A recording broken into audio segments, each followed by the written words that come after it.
മറയേണ്ടതോർത്ത് ചന്ദ്രനക്ഷത്രാദികൾ വിതുമ്പുമ്പോൾ മാറ്റമില്ലാതെങ്ങും വിരാജിക്കും ദൈവമേ, അങ്ങയെ വാഴ്ത്തുന്നു ഞങ്ങൾ. ഉദിച്ചെങ്ങും പ്രഭതൂകും പാരിലെ സൂര്യരശ്മിയേക്കാൾ പ്രശോഭിച്ചെന്നും പ്രസാദമേകുന്ന ദൈവമേ, അങ്ങേ മഹിമാവെത്ര മനോജ്ഞം. ഇന്നത്തെ പ്രഭാത വിരുന്നിലേക്ക് ഗുഡ്നസ് ടി വിയുടെ എല്ലാ മാന്യ പ്രേക്ഷകർക്കും ഏറ്റവും ഹൃദ്യമായ സ്വാഗതം. ഒരു മനോഹരമായ പ്രഭാതം കൂടി കാണുവാനായിട്ടുള്ള അവസരം ദൈവം നമുക്ക് ഓരോരുത്തർക്കും ഒരുക്കിയിരിക്കുകയാണ്. ഈ അവസരത്തെ ഓർത്ത് ദൈവത്തിന് നമുക്ക് സ്തുതിയും സ്തോത്രവും ആരാധനയും അർപ്പിക്കാം. ഈ പ്രഭാതത്തിൽ ദൈവം നമ്മെ ക്ഷണിക്കുന്നത് ഒരു വിരുന്നിലേക്കാണ്. സുഭിക്ഷമായ ഒരു വിരുന്ന് ആസ്വദിക്കുവാനായിട്ട് ദൈവം നമ്മെ ക്ഷണിക്കുകയാണ്. നമുക്കറിയാം, നമുക്ക് പ്രിയപ്പെട്ടവർ ഒരുക്കുന്ന വിരുന്ന് എപ്പോഴും വളരെ രുചികരമായിട്ടുള്ള വിരുന്നായിരിക്കും എന്ന്. നമുക്ക് ഏറ്റവും ഇഷ്ടപ്പെട്ട വിഭവങ്ങൾ ഒരുക്കി നമ്മെ സന്തോഷിപ്പിക്കുന്നതിനായിട്ടായിരിക്കും അവരേറ്റവും ശ്രമിക്കുന്നത്.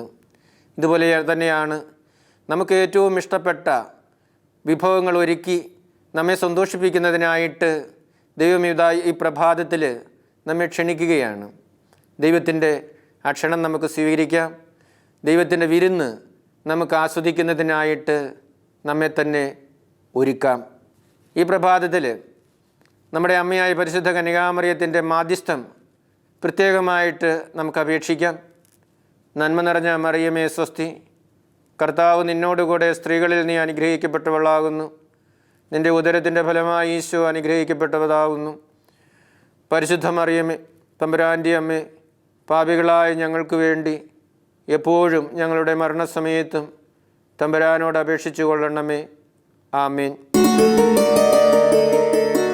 പരിമളത്തിനുറവയാം നറുസൗരഭ്യമാകട്ടെ ഞങ്ങളുമീ മണ്ണിൽ.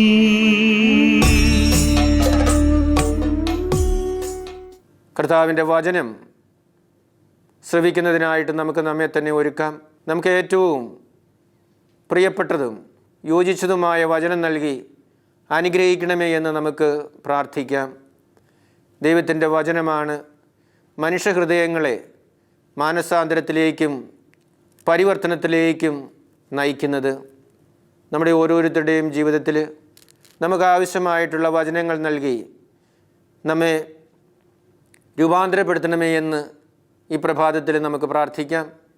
പരിശുദ്ധാത്മാവിൻ്റെ അഭിഷേകത്തിനായിട്ട് നമുക്കൊരുങ്ങാം. ആത്മാവിൻ്റെ അഭിഷേകം ആവാസം നമ്മുടെ ജീവിതത്തിലുണ്ടാകുമ്പോഴാണ് ദൈവത്തിൻ്റെ വചനത്തെ ശരിയായിട്ട് മനസ്സിലാക്കുന്നതിനും അവ ധൈര്യപൂർവ്വം ഏറ്റെടുത്തുകൊണ്ട് മുന്നോട്ട് പോകുന്നതിനും നമുക്ക് സാധിക്കുന്നത്.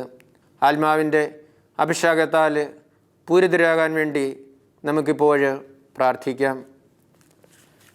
ഈ പ്രഭാതത്തിൽ നമുക്ക് മർക്കോസിൻ്റെ സുവിശേഷം 9-ാം അധ്യായം 14 മുതൽ 29 വരെയുള്ള വചനങ്ങൾ വായിച്ച് ധ്യാനിക്കാം. അവൻ ശിഷ്യന്മാരുടെ അടുത്ത് എത്തിയപ്പോൾ വലിയ ഒരു ജനക്കൂട്ടം അവരുടെ ചുറ്റും കൂടിയിരിക്കുന്നതും നിയമജ്ഞർ അവരോട് തർക്കിച്ചുകൊണ്ടിരിക്കുന്നതും കണ്ടു. അവനെ കണ്ടയുടനെ ജനക്കൂട്ടം മുഴുവൻ വിസ്മയഭരിതരായി ഓടിക്കൂടി അവനെ അഭിവാദ്യം ചെയ്തു. അവൻ അവരോട് ചോദിച്ചു, നിങ്ങൾ എന്താണ് അവരുമായി തർക്കിക്കുന്നത്? ജനക്കൂട്ടത്തിൽ ഒരാൾ മറുപടി പറഞ്ഞു, ഗുരു, ഞാൻ എൻ്റെ മകനെ അങ്ങയുടെ അടുത്തേക്ക് കൊണ്ടുവന്നിട്ടുണ്ട്. മൂകനായ ഒരു ആത്മാവ് അവനെ ആവേശിച്ചിരിക്കുന്നു. അത് എവിടെ വെച്ച് അവനെ പിടികൂടിയാലും അവനെ നിലം പതിപ്പിക്കുന്നു.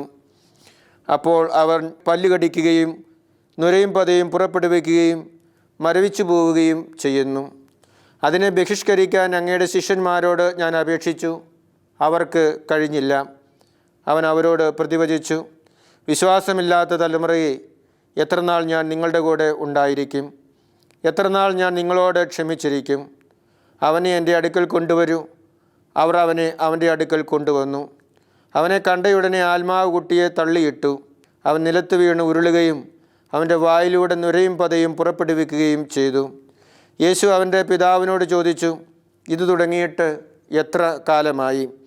അവൻ പറഞ്ഞു, ശൈശവം മുതൽ. പലപ്പോഴും അത് അവനെ നശിപ്പിക്കാൻ വേണ്ടി തീയിലും വെള്ളത്തിലും വീഴ്ത്തിയിട്ടുണ്ട്. എങ്കിലും എന്തെങ്കിലും ചെയ്യാൻ നിനക്ക് കഴിയുമെങ്കിൽ ഞങ്ങളുടെ മേൽ കരുണ തോന്നി ഞങ്ങളെ സഹായിക്കണമേ. യേശു പറഞ്ഞു, കഴിയുമെങ്കിലെന്നു. വിശ്വസിക്കുന്നവന് എല്ലാ കാര്യങ്ങളും സാധിക്കും. ഉടനെ കുട്ടിയുടെ പിതാവ് വിളിച്ചു പറഞ്ഞു, ഞാൻ വിശ്വസിക്കുന്നു. എൻ്റെ അവിശ്വാസം പരിഹരിച്ച് എന്നെ സഹായിക്കണമേ. ജനങ്ങൾ ഓടിക്കൂടുന്നത് കണ്ട് യേശു അശുദ്ധാത്മാവിനെ ശകാരിച്ചു. മൂകനും ബധിരനുമായ ആത്മാവെ, നിന്നോട് ഞാൻ ആജ്ഞാപിക്കുന്നു, അവനിൽ നിന്ന് പുറത്തു പോവുക. ഇനി ഒരിക്കലും അവനിൽ പ്രവേശിക്കരുത്. അപ്പോൾ അവനെ ശക്തിയായി നിലത്ത് തള്ളിയിടുകയും ഉച്ചത്തിൽ നിലവിളിക്കുകയും ചെയ്തുകൊണ്ട് അത് പുറത്തുപോയി. ബാലൻ മരിച്ചവനെ പോലെയായി. അവൻ മരിച്ചുപോയി എന്ന് പലരും പറഞ്ഞു. യേശു അവനെ കൈക്ക് പിടിച്ചുയർത്തി അവൻ എഴുന്നേറ്റിരുന്നു. യേശു വീട്ടിലെത്തിയപ്പോൾ ശിഷ്യന്മാർ സ്വകാര്യമായി ചോദിച്ചു, എന്തുകൊണ്ടാണ് അതിനെ ബഹിഷ്കരിക്കാൻ ഞങ്ങൾക്ക് കഴിയാതെ പോയത്? അവർ പറഞ്ഞു, പ്രാർത്ഥന കൊണ്ടല്ലാതെ മറ്റൊന്നുകൊണ്ടും ഈ വർഗം പുറത്തു പോവുകയില്ല. പ്രിയ സഹോദരി സഹോദരന്മാരെ, ഒരു ഗുരുവിനെക്കുറിച്ചും ശിഷ്യനെക്കുറിച്ചുമുള്ള ഒരു കഥയുണ്ട്. ഈ ശിഷ്യൻ ഈ ഗുരുവിൻ്റെ കൂടെ അനേക വർഷങ്ങളായിട്ട് ഉണ്ടായിരുന്നു. ഇവനൊരു മണ്ടനായിരുന്നെങ്കിലും ഈ ഗുരു ഇവനെ കൂട്ടത്തിൽ നിർത്തിയിരുന്നത് ഇവനൊരു സത്യസന്ധനായിട്ടുള്ള ശിഷ്യനായിരുന്നത് കൊണ്ടാണ്. ഒരിക്കൽ നാട്ടിൽ ഒരു വാർത്ത പരന്നു, ശിഷ്യൻ നദിയിലെ വെള്ളത്തിന് മീതെ നടന്നു എന്ന്. ഇതറിഞ്ഞ ഗുരു ശിഷ്യനെ വിളിച്ച് ചോദിച്ചു, നീ വെള്ളത്തിന് മുകളിൽ കൂടി നടന്നു എന്നൊരു വാർത്ത കേൾക്കുന്നുണ്ടല്ലോ, അത് ശരിയാണോ എന്ന്. അവൻ പറഞ്ഞു, അത് ശരിയാണ്. ഞാൻ ഗുരുവിൻ്റെ നാമം ഉച്ചരിച്ചുകൊണ്ട് അങ്ങ് നടന്നു പോയപ്പോൾ വെള്ളത്തിന് മുകളിലൂടെ പോകാനായിട്ട് എനിക്ക് സാധിച്ചു എന്നു. ഇത് കേട്ടപ്പോൾ ഗുരുവിന് തോന്നി, എൻ്റെ നാമം ഉച്ചരിച്ചുകൊണ്ട് എൻ്റെ ശിഷ്യന് വെള്ളത്തിന് മുകളിൽ കൂടി നടക്കാൻ സാധിക്കുമെങ്കിൽ എന്തുകൊണ്ടാണ് എനിക്ക് സാധിക്കാത്തത് എന്ന്. അതിനേക്കാൾ എളുപ്പത്തിൽ എനിക്കും സാധിക്കുമല്ലോ എന്ന് കരുതി ഈ ഗുരു ആ നദിയിലെ വെള്ളത്തിന് മുകളിലൂടെ നടക്കാൻ തുടങ്ങി. പക്ഷെ നടക്കാൻ തുടങ്ങിയപ്പോൾ തന്നെ ഈ ഗുരു വെള്ളത്തിൽ താഴ്ന്നു പോവുകയാണ് ചെയ്തത്. ഈ ഗുരുവിൻ്റെ ശക്തമല്ലാത്തതും ചഞ്ചലവുമായിട്ടുള്ള വിശ്വാസം വെള്ളത്തിൽ ഗുരുവിനെ മുക്കിക്കളയുകയാണ് ചെയ്തത്. എന്നാൽ ശിഷ്യൻ്റെ വിശ്വാസം എന്ന് പറയുന്നത് അത് വളരെ ദൃഢവും ശക്തവുമായിരുന്നു. അതുകൊണ്ടാണ് അവന് വെള്ളത്തിന് മുകളിലൂടെ നടക്കാനായിട്ട് സാധിച്ചത്. ഗുരുവിൻ്റെ വിശ്വാസം ഉപരിപ്ലവമായിട്ടുള്ള ഒരു വിശ്വാസമായിരുന്നു. ശിഷ്യൻ്റേതാകട്ടെ ശക്തവും ദൃഢവുമായിട്ടുള്ള ഒരു വിശ്വാസമായിരുന്നു. ഇന്ന് നമ്മൾ വായിച്ചു കേട്ട സുവിശേഷ ഭാഗത്തിലേക്ക് നമ്മൾ കടന്നു വരുമ്പോൾ ഈശോ താബോർ മലയിൽ തൻ്റെ പ്രിയപ്പെട്ട ശിഷ്യന്മാരുമായിട്ട് പോയി രൂപാന്തരീകരണവും കഴിഞ്ഞ് തിരിച്ചു വരുമ്പോൾ ഇതാ ഒരു മനുഷ്യൻ യേശുവിനെ കാത്തു നിന്നിട്ട് പറയുകയാണ്, ഞാൻ നിൻ്റെ ശിഷ്യന്മാരുടെ അടുത്ത് എൻ്റെ മകനിൽ നിന്നും അശുദ്ധാത്മാവിനെ പുറത്താക്കണമെന്ന് അപേക്ഷിച്ച് ചെന്നിരുന്നു. പക്ഷേ അവർക്ക് അതിനെ പുറത്താക്കാനായിട്ട് കഴിഞ്ഞില്ല എന്നും. എന്തുകൊണ്ടാണ് ശിഷ്യന്മാർക്ക് ഈ ബാലനെ ആവസിച്ചിരുന്ന അശുദ്ധാത്മാവിനെ പുറത്താക്കാനായിട്ട് സാധിക്കാതെ പോയത്? ഈശോ തന്നെ അവിടെ പറയുകയാണ്, അത് അവരുടെ അവിശ്വാസം മൂലമാണ് എന്ന്. മർക്കോസിൻ്റെ സുവിശേഷം 6-ാം അധ്യായം 7-ാം വാക്യത്തിൽ നമ്മൾ കാണുന്നുണ്ട്, 12 അപ്പസ്തോലന്മാരെ ഈശോ തിരഞ്ഞെടുത്ത് അയക്കുമ്പോൾ അശുദ്ധാത്മാക്കളുടെ മേൽ അധികാരം കൊടുത്താണ് അവരെ പറഞ്ഞയക്കുന്നത്. അവർക്ക് ലഭിച്ച ആ അധികാരം അവർ വിനിയോഗിക്കുന്നതായിട്ടും അതിൽ വിജയിക്കുന്നതായിട്ടും നമ്മൾ കാണുന്നുണ്ട്. 6-ാം അധ്യായം 30-ാം വാക്യത്തിൽ ശിഷ്യന്മാർ യേശുവിൻ്റെ അടുത്ത് വന്ന് അവർ പ്രവർത്തിച്ചതും പഠിപ്പിച്ചതുമായിട്ടുള്ള കാര്യങ്ങളെക്കുറിച്ച് യേശുവിനോട് വളരെ വിശദമായിട്ട് പറയുന്നതായിട്ട് നമ്മൾ കാണുന്നുണ്ട്. അവിടെ അവർ അശുദ്ധാത്മാക്കളെ പുറത്താക്കിയതിനെക്കുറിച്ചും ഒക്കെ തീർച്ചയായിട്ടും പ്രതിപാദിക്കുന്നും ഉണ്ടായിരിക്കും. ഇതുപോലെ തന്നെ മർക്കോസിൻ്റെ സുവിശേഷം 6-ാം അധ്യായം 34 മുതൽ 51 വരെയുള്ള വചനങ്ങളിൽ യേശുവിൻ്റെ പ്രവർത്തനങ്ങളിൽ അത്ഭുതപ്പെടുന്ന ശിഷ്യന്മാരെയും നമ്മൾ കാണുന്നുണ്ട്. അവിടെ ഈശോ ആ അത്ഭുതങ്ങൾ പ്രവർത്തിക്കുന്നു, വെള്ളത്തിന് മീതെ നടക്കുന്നു, അപ്പം വർദ്ധിപ്പിക്കുന്നു, രോഗികളെ സുഖപ്പെടുത്തുന്നു. അങ്ങനെ ഒത്തിരി അത്ഭുതങ്ങൾ കണ്ട് അത്ഭുതപ്പെടുന്ന ശിഷ്യന്മാരെയാണ് നമുക്ക് അവിടെ കാണുന്നതിനായിട്ട് സാധിക്കുന്നത്. ഇതൊക്കെ അവർ കാണുകയും അനുഭവിക്കുകയും ഒക്കെ ചെയ്തെങ്കിലും അവർക്ക് അവരുടെ വിശ്വാസത്തിൽ അത്ര ഉറപ്പില്ലായിരുന്നു. അതുകൊണ്ടാണ് ഈ ബാലനെയുമായിട്ട് അവരുടെ അടുത്തേക്ക് വന്നപ്പോൾ അവനെ സുഖപ്പെടുത്തുന്നതിന് അവർക്ക് കഴിയാതെ പോയത്. നമ്മിൽ തന്നെ നമ്മൾ കൂടുതൽ ആശ്രയിക്കുകയും നമ്മുടെ ശക്തിയിൽ നമ്മൾ കൂടുതലും വിശ്വസിക്കുകയും ചെയ്യുമ്പോൾ ദൈവത്തിൻ്റെ ശക്തിയിലും ദൈവത്തിലുള്ള ആശ്രയത്തിലും നമ്മൾ പുറകോട്ട് പോകുന്ന ആളുകളായിട്ട് മാറും എന്നുള്ളത് ഒരു സത്യമാണ്. ദൈവത്തിൽ കൂടുതൽ വിശ്വസിക്കണം, ദൈവത്തിൽ കൂടുതൽ ആശ്രയിക്കണം. അപ്പോഴാണ് നമ്മുടെ ജീവിതത്തിലും അത്ഭുതകരമായിട്ടുള്ള കാര്യങ്ങൾ ചെയ്തുകൊണ്ട് പോകുന്നതിനായിട്ട് നമുക്കും സാധിക്കുന്നത്. അവർക്ക് അവരുടെ ജീവിതത്തിലേക്ക് നമ്മൾ കടന്നു വരുമ്പോൾ ഇതുവഴിയായിട്ട് ഈശോ അവരെ പഠിപ്പിക്കുന്ന ഒരു കാര്യമുണ്ട്. അതെന്താണെന്ന് ചോദിച്ചാൽ അവരുടെ ജീവിതത്തിലെ അഹങ്കാരത്തിൻ്റെയും സ്വയാശ്രയത്തിൻ്റേതുമായിട്ടുള്ള മേഖലകളെ അവർ ദൂരെ കളയണം എന്നുള്ളതാണ്. അഹങ്കാരത്തിൻ്റെയും സ്വയാശ്രയത്തിൻ്റേതുമായിട്ടുള്ള മേഖലകൾ നമ്മുടെ ജീവിതത്തിൽ ഉണ്ടാകുമ്പോൾ നമുക്ക് പല കാര്യങ്ങളും ചെയ്യുന്നതിൽ നമ്മൾ പരാജയപ്പെട്ടു പോകുന്ന ആളുകളായിട്ട് മാറുമെന്ന ഒരു കാര്യം കൂടി ഇവിടെ ഈശോ നമ്മെ പ്രത്യേകമായ വിധത്തിൽ ഓർമ്മിപ്പിക്കുകയാണ് ചെയ്യുന്നത്. നമുക്ക് പരിശോധിച്ച് നോക്കാം. നമ്മുടെ ഓരോരുത്തരുടെയും ജീവിതത്തിലേക്ക് കടന്നു വരുമ്പോൾ നമ്മുടെ കർത്താവിൻ്റെ പ്രവൃത്തികൾ ചെയ്യുന്നതിന്, കർത്താവ് നമ്മളെ ഭരമേൽപ്പിച്ച ഉത്തരവാദിത്തങ്ങൾ നിർവഹിക്കുന്നതിന് നമ്മുടെ അഹങ്കാരവും സ്വയാശ്രയവുമൊക്കെ തടസ്സമായിട്ട് നമ്മുടെ ജീവിതത്തിൽ നിൽക്കുന്നുണ്ടോ എന്ന്. ഇന്ന് ഈശോ നമ്മെ വിളിക്കുന്നുണ്ടായിരിക്കാം പലപ്പോഴും അല്പവിശ്വാസികളെ എന്ന്. ശിഷ്യന്മാരെ ഈശോ വിളിച്ചതുപോലെ നമ്മളെയും ഈശോ വിളിക്കുന്നുണ്ടായിരിക്കും അല്പവിശ്വാസികളെ എന്ന്. എന്തുകൊണ്ടാണ്? ദൈവം നമ്മെ ഭരമേൽപ്പിച്ച ദൗത്യങ്ങൾ അതിൻ്റെ പൂർണ്ണതയിൽ നമുക്ക് നിർവഹിക്കുവാനായിട്ട് സാധിക്കാതെ പോകുന്നത് കൊണ്ട്. ശിഷ്യന്മാർ കർത്താവിനെ ആശ്രയിച്ച് അവരെ തന്നെ എളിമപ്പെടുത്തിക്കൊണ്ട് പോയപ്പോൾ പല കാര്യങ്ങളും അത്ഭുതകരമായിട്ടുള്ള കാര്യങ്ങൾ അവർക്ക് ചെയ്യുന്നതിനായിട്ട് സാധിച്ചു. എന്നാൽ അവർ തങ്ങളിൽ തന്നെ അഹങ്കരിക്കുകയും സ്വന്തം കഴിവിലും ആശ്രയിക്കുകയും ചെയ്തപ്പോൾ പലതും അവർക്ക് ചെയ്യുന്നതിനായിട്ട് സാധിക്കാതെ പോയി. ശിഷ്യന്മാർ അഹങ്കരിക്കുകയും തങ്ങളിൽ തന്നെ കൂടുതൽ ആശ്രയിക്കുകയും ചെയ്തപ്പോൾ അവർക്ക് ചെയ്യാമായിരുന്ന, ഈശോ അവരെ ഭരമേൽപ്പിച്ചിരുന്ന പല കാര്യങ്ങളും അവർക്ക് ചെയ്യാൻ സാധിക്കാതെ പോയി. നമുക്ക് പരിശോധിച്ച് നോക്കാം. നമ്മുടെ ജീവിതത്തിൽ നിന്നും കീറിക്കളയേണ്ട, എടുത്തു മാറ്റേണ്ട മേഖലകൾ ഏതെല്ലാമാണ് എന്നും.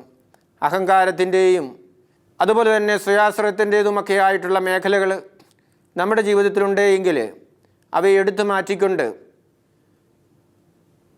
എളിമപ്പെടുത്തലിൻ്റെ മേഖലകളിലേക്ക് കടന്നു വരുന്നതിനായിട്ട് നമുക്ക് സാധിക്കേണ്ടിയിരിക്കുന്നു. ഇത് നോമ്പ് കാലഘട്ടമാണ്. ഈ കാലഘട്ടത്തിലൂടെ നമ്മൾ കടന്നു പോകുമ്പോഴത്തേക്കും നമ്മുടെ ജീവിതത്തിലെ അഹങ്കാരത്തെയും താൻ പൊരിമയുമൊക്കെ എടുത്തു മാറ്റണമെന്ന് നമുക്ക് പ്രാർത്ഥിക്കാം.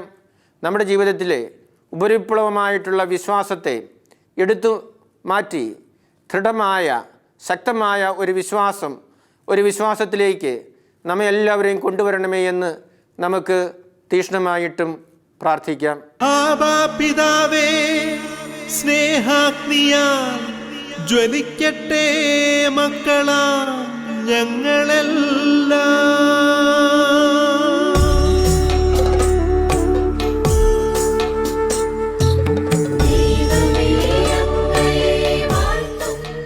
നമുക്ക് പ്രാർത്ഥിക്കാം. പിതാവും പുത്രനും പരിശുദ്ധാത്മാവുമായ ത്രിത്വൈക ദൈവം ഈ ദിവസം നമ്മെ എല്ലാവരെയും അനുഗ്രഹിക്കട്ടെ. നമ്മുടെ അമ്മയായ പരിശുദ്ധ കന്യാമറിയത്തിൻ്റെ മാധ്യസ്ഥം എപ്പോഴും നമ്മുടെ കൂടെ ഉണ്ടായിരിക്കട്ടെ. കാവൽ മാലാഖമാർ കാവലായിരുന്നുകൊണ്ട് എല്ലാ അപകടങ്ങളിൽ നിന്നും, ആപത്തുകളിൽ നിന്നും, പൈശാചികമായിട്ടുള്ള ബന്ധനങ്ങളിൽ നിന്നും നമ്മെ കാത്തു പരിപാലിക്കട്ടെ. തിരുക്കുടുംബത്തിൻ്റെ കാവൽക്കാരനായ മാർ യോസേപ്പ് കാവലായിട്ട് നമ്മുടെ കൂടെ എപ്പോഴും ഉണ്ടായിരിക്കട്ടെ. നമ്മുടെ പേരിൻ്റെ കാരണഭൂതരായ വിശുദ്ധർ നമുക്ക് വേണ്ടി മാധ്യസ്ഥം വഹിച്ച് പ്രാർത്ഥിക്കട്ടെ. നമ്മുടെ ഇടവകയുടെ മധ്യസ്ഥർ നമ്മോടുകൂടെ എപ്പോഴും ഉണ്ടായിരുന്നുകൊണ്ട് നമ്മെ പരിപാലിക്കട്ടെ. പ്രിയ സഹോദരി സഹോദരന്മാരെ, ഈ പ്രഭാത വിരുന്നിൽ നമ്മൾ പങ്കുകൊള്ളുമ്പോൾ ഡിവൈൻ ധ്യാന കേന്ദ്രത്തെയും ഗുഡ്നസ് ടിവിയെയും പ്രത്യേകം സമർപ്പിച്ച് നമുക്ക് പ്രാർത്ഥിക്കാം. ഈ ധ്യാന കേന്ദ്രത്തിലൂടെ അനേകർ മാനസാന്തരത്തിലേക്കും ദൃഢമായ വിശ്വാസത്തിലേക്കും കടന്നു വരുന്നതിനും ഈ ടി വിയിലൂടെ ദൈവത്തിൻ്റെ മഹത്വം ലോകമെങ്ങും വ്യാപിക്കുന്നതിനും ഇടയാകുന്നതിനും വേണ്ടി നമുക്ക് പ്രാർത്ഥിക്കാം. പ്രത്യേകിച്ച് മരിയൻ കൂടാരങ്ങളിലിരുന്ന് കൊന്തയൊല്ലി പ്രാർത്ഥിക്കുന്ന നമ്മുടെ സഹോദരി സഹോദരങ്ങളോട് ചേർന്ന് സാധിക്കുന്ന നമുക്കെല്ലാവർക്കും ഒരു കൊന്തയെങ്കിലും ചൊല്ലി പ്രാർത്ഥിക്കാം.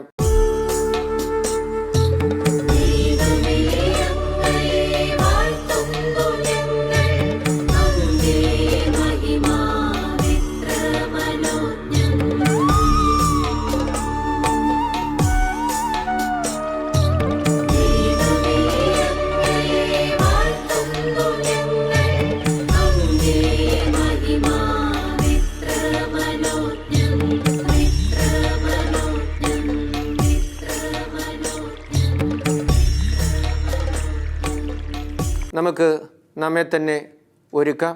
നമ്മുടെ കർത്താവ് ഈശോ മിശിഹായുടെ കൃപയും പിതാവായ ദൈവത്തിൻ്റെ സ്നേഹവും പരിശുദ്ധാത്മാവിൻ്റെ സഹവാസവും നാം എല്ലാവരോടും കൂടെ ഉണ്ടായിരിക്കട്ടെ, ഇപ്പോഴും എപ്പോഴും എന്നേക്കും. ആമേൻ. ഈ പ്രഭാത വിരുന്നിൽ എന്നോടൊപ്പം പങ്കുചേർന്ന ഗുഡ്നസ് ടിവിയുടെ എല്ലാ പ്രേക്ഷകർക്കും ഹൃദയപൂർവ്വം നന്ദി പറയുന്നു. ഒരു നല്ല ദിവസവും നല്ല പ്രഭാതവും ആശംസിച്ചുകൊണ്ട് നിർത്തട്ടെ. നന്ദി.